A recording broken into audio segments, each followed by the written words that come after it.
여러분 안녕하십니까? 이충건입니다. 2023년 11월 국제통화기금 즉 IMF 한국연례협의보고서 한국 경제의 성장률 올해 1.4% 내년 2.2%로 전망을 했고 물가는 올해 3.6% 내년 2.4%로 전망을 했으며 정책 방향은 무엇인가에 대해서 말씀을 드리겠습니다.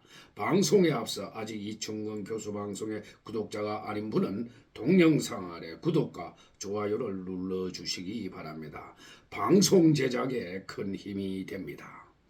국제통화기금은 11월 17일 2023년 한국연례협의 보고서를 발표했습니다.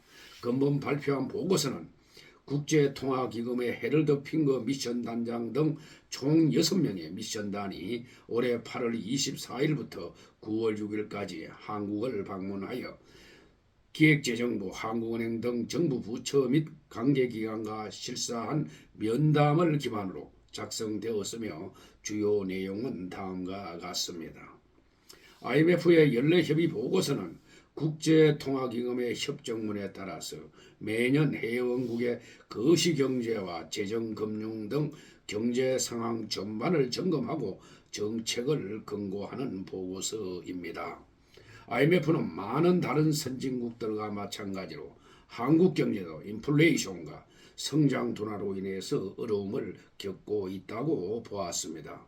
전자제품에 대한 글로벌 수요가 감소하고 국내 수요가 약화되면서 2022년 중반부터 성장세가 감소했지만은 최근 분기에 회복되기 시작했다고 했습니다. 헤드라인 인플레이션은 2022년 중반에 정점을 찍은 후 크게 감소했지만은 그는 인플레이션은 여전히 더 끈질기게 유지되었다. 금리 인상과 주택가격 하락으로 인해서 금융붐의 취약성이 나타났고 신속한 정책 조치는 금융 및 주택시장을 안정시키는 데 도움이 되었으며 금융 위험은 증가했지만 여전히 관리 가능하다고 보았습니다. 국제통화기금은 한국 경제가 올해 하반기부터 반도체 수출 개선, 국내 노동시장의 호조, 주택시장의 지속적인 안정, 관광산업 회복 등에 힘입어 점진적으로 반등할 것으로 보고 2023년 성장률을 1.4%로 전망을 했습니다. 또 이러한 성장세가 내년까지 이어지면서 2024년에는 올해보다 높은 2.2%로 전망을 했습니다. 한편 물가 상승률은 지속적으로 하락해서 올해 3.6%, 내년 2.4%를 기록하고 2024년 말에는 물가 안정 목표 2%를 달성할 것으로 예상을 했습니다. 경상수지 흑자는 주요 교역국의 수요 부진으로 2023년 GDP 대비 1.3% 수준이나 점차 개선되어 중장기적으로 4% 수준으로 회복할 것으로 분석을 했습니다. 경제 전망은 불확실성이 매우 높으며 위험은 하방으로 기울어져 있다고 했습니다.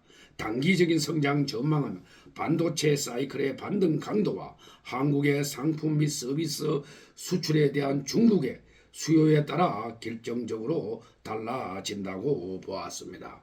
주요 리스크로는 주요국의 성장 둔화와 통화 긴축 정책, 원자재 가격 변동성 확대, 글로벌 은행 혼란 부활, 국내 비은행 금융기관에 대한 신뢰 감소, 국내 부동산 경기 침체 재현 등이라고 보았습니다.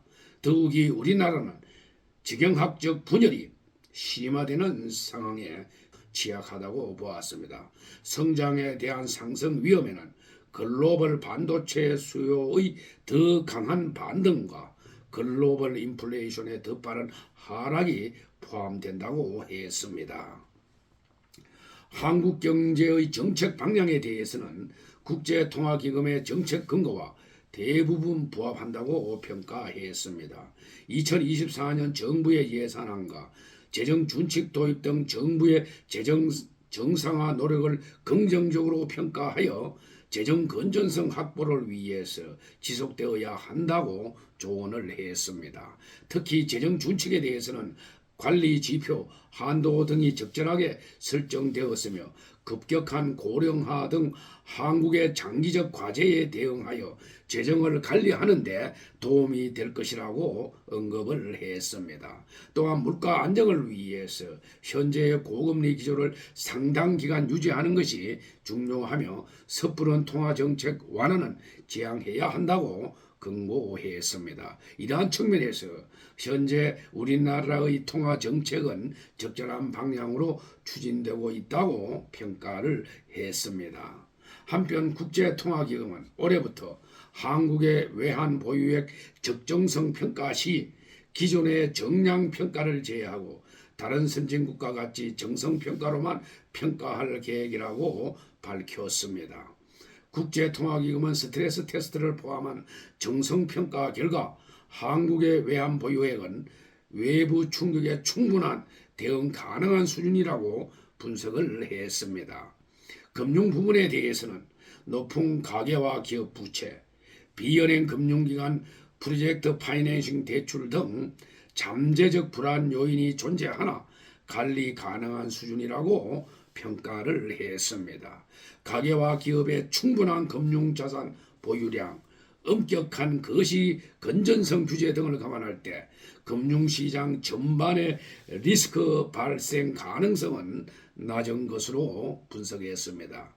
금융지원은 취약 가계 기업에 대해서 한시적 선별적으로 이루어져야 하며 비연행 금융기관에 대한 건전성 규제 강화 및 모니터링 체계 구축이 필요하다고 조언을 했습니다.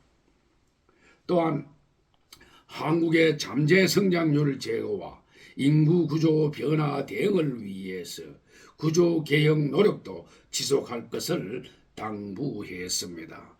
고용 형태, 근로시간, 임금 구조 등 고용 관련 제도를 보다 유연화하여 생산성을 높이고 노동시장 내 성별 격차를 완화해야 한다고 언급을 했습니다.